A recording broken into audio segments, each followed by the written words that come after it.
Dear Child, namulat ako sa kahirapan ng aming pamilya.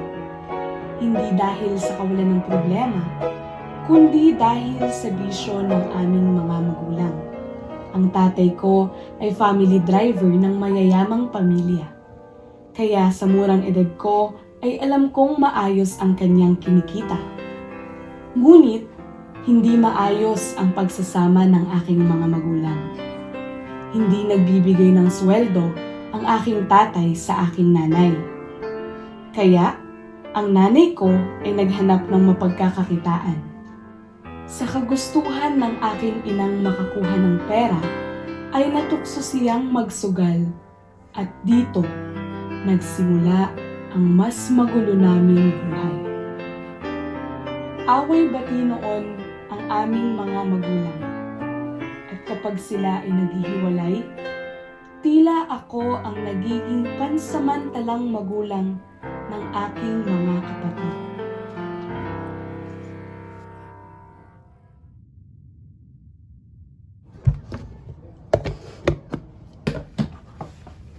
Ate, may pagkain ba tayo? Kasi nagugutom na ako eh. Wala pa rin eh. Sabi ni nanay maghahanap siya ng pera pero hindi pa siya umuwi. Gusto ko na ng kanin, ate. Tahan na, Gina. Magtiis muna tayo. Pauwi na naman ata si nanay. Siguro may dala yung pagkain.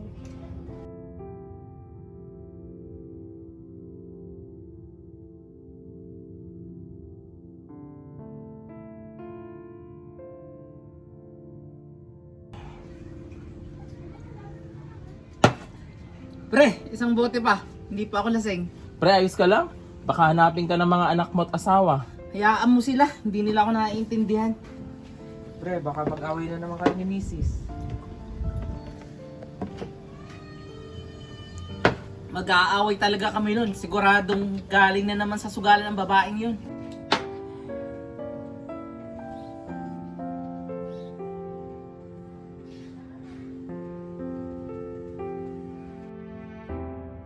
Panalo na naman talaga ako ngayong araw na to. Ano ba? Kailangan manalo. Kailangan ng pambili ng ulam. Huling laro na natin to ha. Wala na kayong pampusta sa akin. Medyo malaki-laki na yung mga utang nyo. Hindi, babawi ako. Kailangan Dito nakataya yung pang-ulam namin ngayong araw eh. Siguraduhin na makakabawi kayo ha.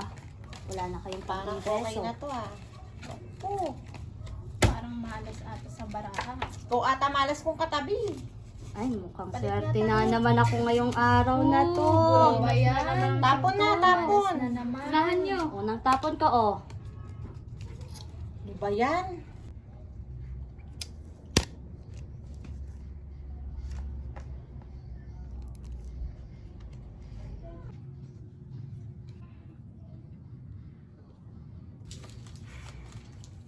Paano ba yan? Panalo na naman ako. Tama na laro, tama na laro. Wala na kayong pampusta. Paano ko makakabawi kung aayaw kayo? Sige na naman, madam. Huling pagkakataon nyo na to para bumawi ha. Sige Huling na, laro dyan na talaga nakasalala to. yung pang-ulam namin.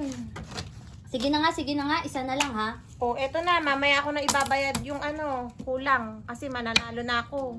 Huling taya nyo na yan ha, wala na kayong pantaya. Ito yung akin. Kailangan ko Utang talagang muna. manalo.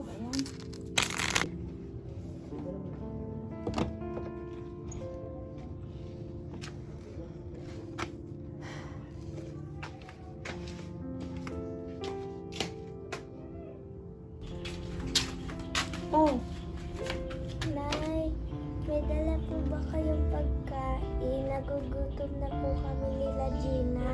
ha? Pagkain? Wala na bang kanin? Ano ba yan?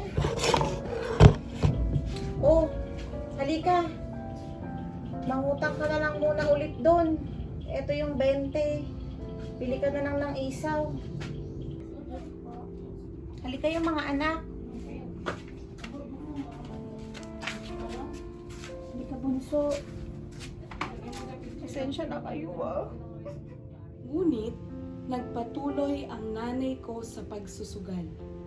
Maraming pagkakataon na ako na ang naiiwan sa aming mga magkakapatid at wala kaming pagkain.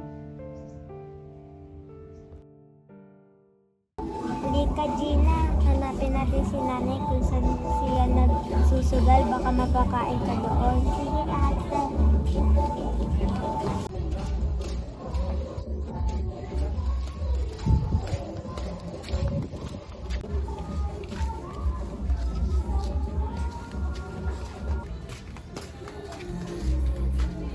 Gina, kukurutin kita ha. Umiyak ka ng malakas para marinig ni nanay. Oo, ate. Aray, nanay.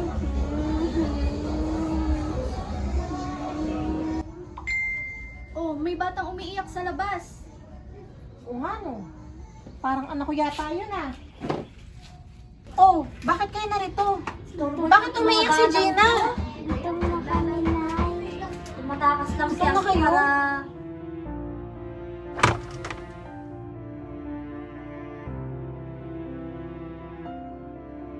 Ano, talo ka na naman sa sugal. Wala na naman pagkain ng mga bata. Eh paano? Di mo naman binibigay sa akin yung sweldo mo, tapos magkakarap ka ng pagkain doon. Sabihin mo, adi ka talaga sa sugal. Yan ang napapala ng mga babaeng mata ko sa sugal. Aalis na kami ng mga anak mo!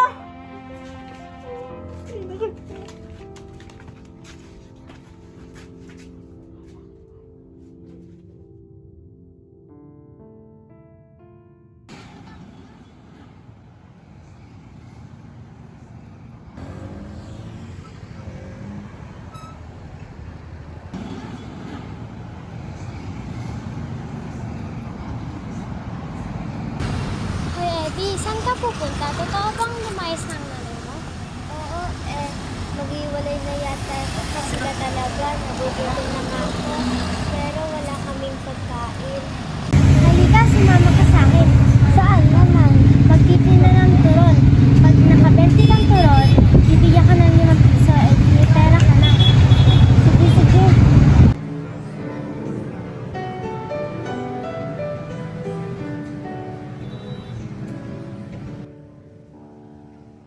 Turon! Turon! Bili na kayo turon!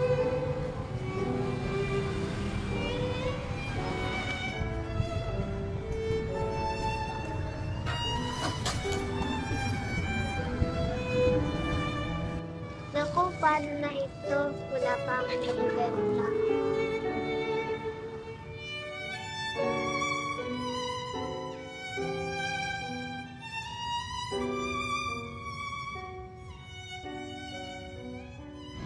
Oo, ano nangyari? Natapon ang mga turon. Kailangan ko ito bayaran. Paano na yan? Ngayon, yan. Sanahan mo ako kumuha ng pera sa bulsa ng tatay ko.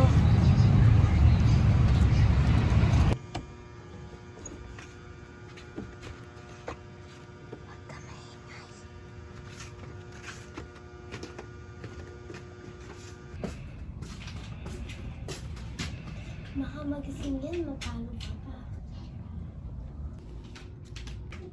Ano ba yan? Tay, saan pera? Nagugutom na ako. O, yan, 10.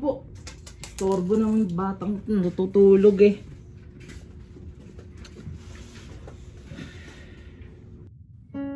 Kinuha ko ng aking tiyahin para mag-aral sa Tagaytay. Tuwing Sabado ay katulong niya ako sa pagtitinda sa palengke. Mahirap ang mabuhay ng nakikisama. Pero ito ay kapalit para makapag-aral ako ng high school.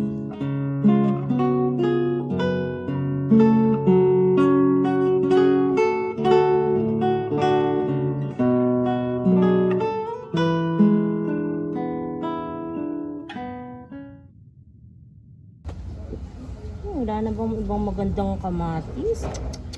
Yung mga pasa-pasa kasi. Magkano sibuyas Tagalog, Neng? 10 lang po yan, te.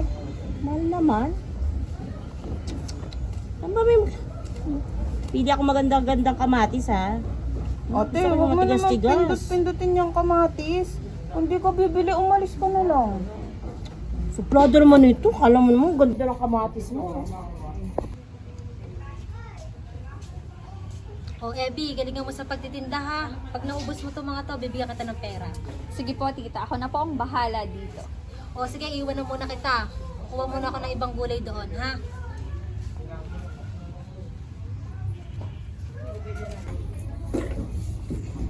Sus, naniwala ka naman doon sa tita mo. Hindi ka naman binibigyan nun ng pera. Okay lang po yun. Sa kanila naman po ako nakadali. Bukas maghapon na naman kayo sa labada.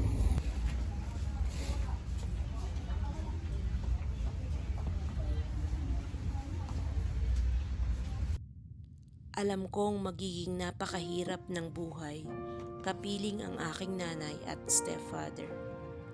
Pero tiniis ko na lang dahil nahirapan akong makisama sa aking tiyahin.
Guys, di ko talaga kayang mag-drawing. Ako nga alam ako mag-drawing. Gusto mo? Pag-drawing kita? Pero pahingi ako ng pagkain mo ha. Wala ko sa mukha ngayon eh. Sige ba, pagawa mo na rin ako ng assignment ko. Sige, salamat. Para hindi na rin ako maglakad bukas. Sige, eto na lang. Salamat!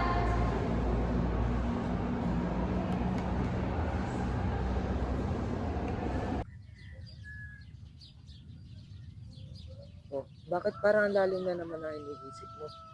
Nakakarindi na kasi sa bahay. Si nanay, lagi na lang nagsusugal. Ako at ang kapatid ko lang naiiwan sa amin. Buti na si Gina, nandun sa isa namin lola. Kahit pa paano, di siya nagugutom din. Ako nga rin nahihirapan yung sitwasyon namin. Siyam kaming magkakapatid, kaya kailangan kong magtrabaho sa construction para makatulong sa mga gastusin. Kung magtana na kaya tayo?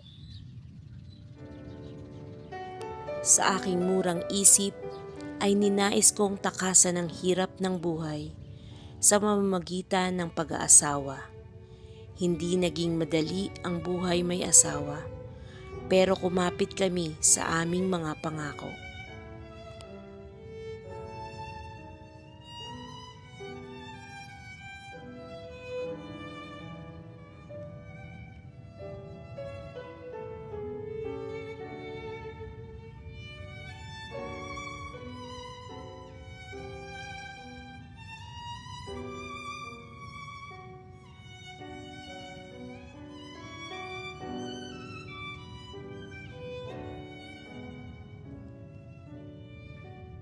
Naku, ang mga batang are.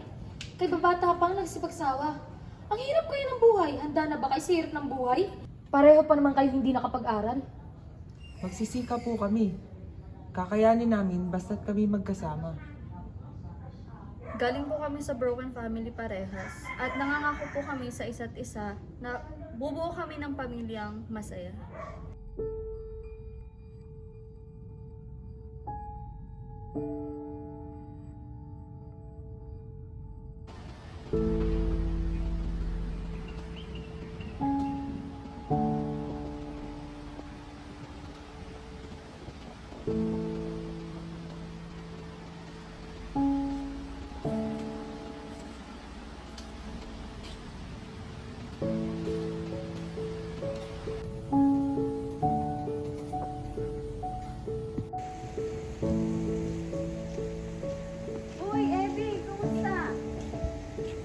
Balita ko naglalabada ka na daw. Oo, mga damit ito ni Aling Norma. Naalala mo yung pakonte sa Bahay Pag-asa? Yung sa essay? Nanalo ka kasi doon. Naisip ni Ma'am Tin, pwede kang ma-train sa para-professional. Interesado ka ba? Maganda po yun, interesado po ako. Gusto ko rin po kasing magturo ng mga bata. Ayun, pumunta ka na lang kay Ma'am Tin sa office niya kasi naghahanap din kami ng mga ma-train para sa daycare center. Sige po, salamat po. Bagamat pareho kami ng mister ko na hindi nakapagtapos ng pag-aaral, ay napagtapos namin sa kolehiyo ang 4 sa aming mga anak dahil naging scholar sila ng Bahay Pag-asa.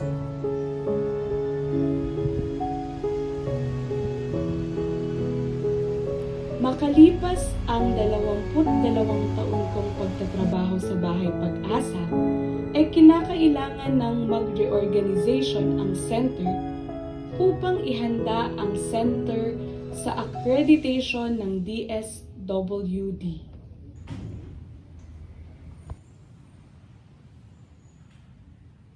Dahil sa pagre-reorganize ng ating center ay magkakaroon ng malaking pagbabago ang ating management at ikinalulungkot ko na sabihin sa inyo na hindi lahat sa inyo ay qualified na manatili sa inyong posisyon.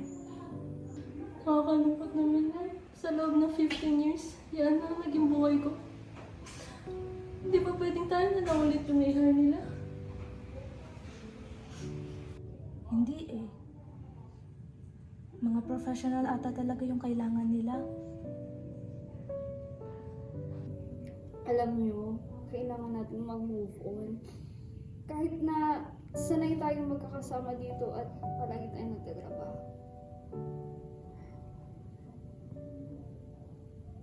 Huwag na kayong umiyak.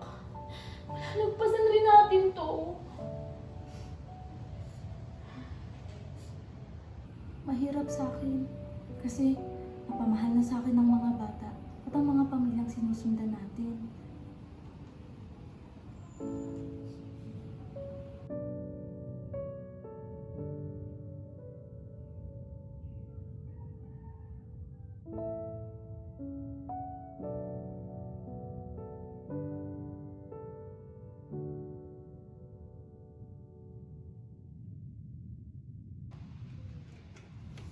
Evie, ipinatawag kita dahil ang bagong management ay maghahanap na ng licensed teacher.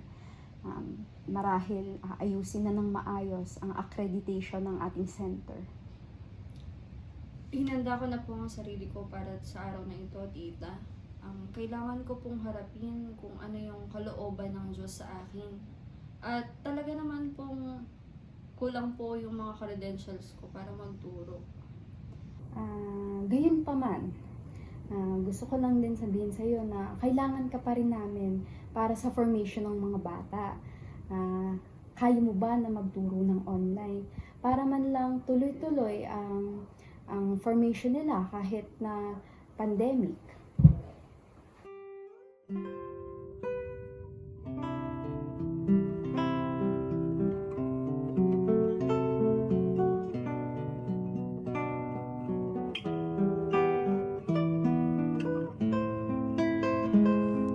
Pansamantala kong nalimutan ang sakit ng pagkawala ng aking trabaho sa pamamagitan ng pagtitinda ng halaman.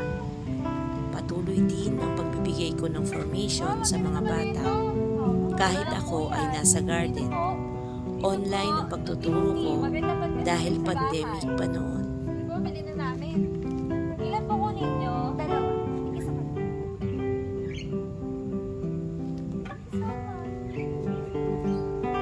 Salamat po.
mo sa garden? Okay naman. Tumutubo naman kahit papano. Kaya lang, ang layo kasi ng garden natin. Ang layo din kasi ng trabaho ng ama niyo. Kapag magko-commute naman ako, ang mahal ng pamasahe. Ano kaya kung mag-aral ako? Online class naman eh. Makapag-online class naman ako sa garden natin. Tsaka free tuition na daw ngayon sa CCT eh. Oo nga, ina, sayang din. Namimiss mo na ba magturo sa daycare? Hindi ko lang nakakwento sa inyo, pero gabi-gabi akong umiiyak. Kapag naalala ko yung dati kong trabaho, akala ko okay lang ako. Pero hindi pala. Napakasakit pa rin sa akin na hindi na ako nakakapagtrabaho sa bahay Pag-asa. Bakit di mo subukan? Kaya ko pa kaya? Hindi na yata sharp ang memory ko eh. Akala ko nung unay mahihirapan ako sa aking pag-aaral. May kasama ring takot dahil maaring maging kaklase ko ang mga dati kong estudyante. Pero tama ang asawa ko at mga anak. Kaya ko pa pala. Morning, ma'am. Good morning.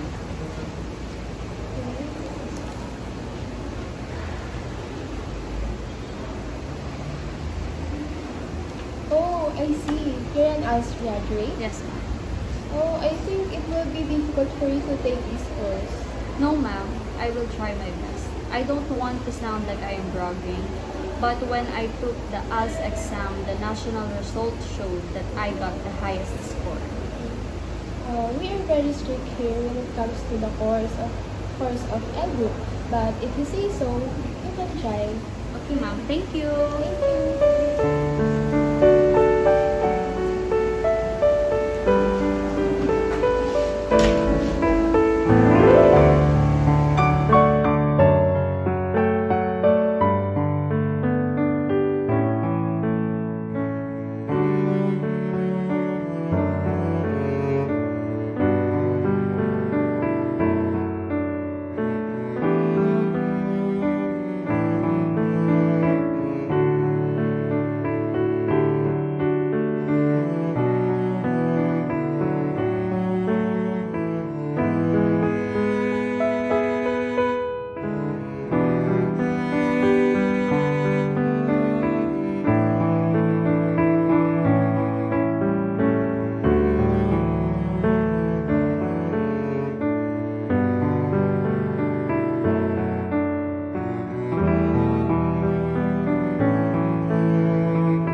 Evie, are you still willing to teach in our daycare?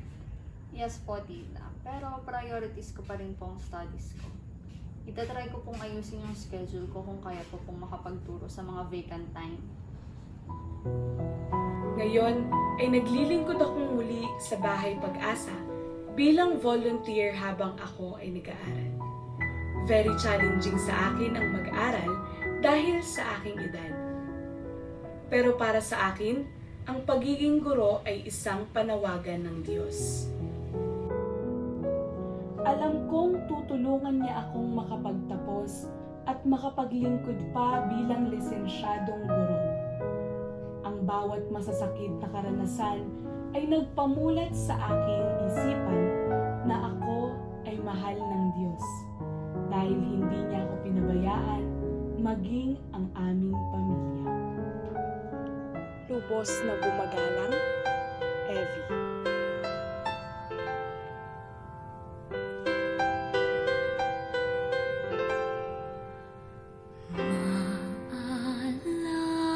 Alam mo kaya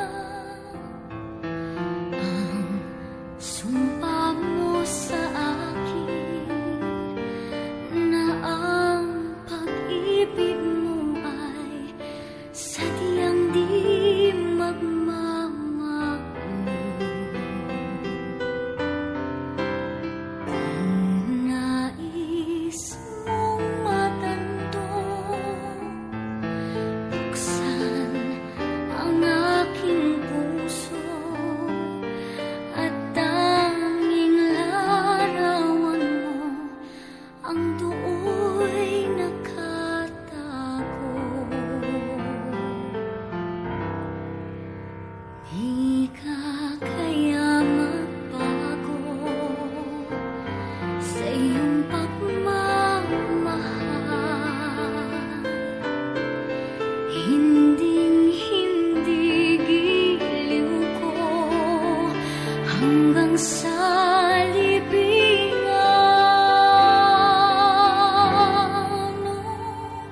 Kay sarap mabuhay, lalo na't may lambingan. Ligaya sa puso ay Find you, the future drama queen. Oh! This is my chance to win home the fame. I can do this.